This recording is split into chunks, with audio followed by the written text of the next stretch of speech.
তাকবীর স্লোগান দিয়ে নীলফামারীতে কনসার্টের মঞ্চ ভাঙচুর করেছে স্থানীয় যুবকরা। রোববার রাতে সদর উপজেলার বারবিজার স্কুল অ্যান্ড কলেজ মাঠে এ ঘটনা ঘটে। আয়োজক কমিটির দাবি, ইউপি চেয়ারম্যান জাহাঙ্গীর আলম শাহ ফকিরের নির্দেশে এ হামলা চালানো হয়েছে।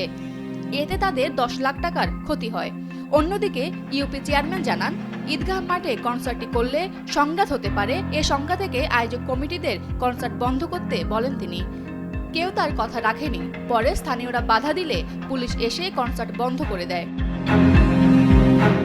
কনসার্টে স্থানীয় কণ্ঠ ও নৃত্যশিল্পী ছাড়াও রংপুরের শিল্পীদের অংশ নেয়ার কথা ছিল। নীলফামারী থেকে মোহাম্মদ নাইম শের পাঠানো তথ্যচিত্রে ডেস্ক রিপোর্ট, ফারজানা আমিন, কালের কণ্ঠ।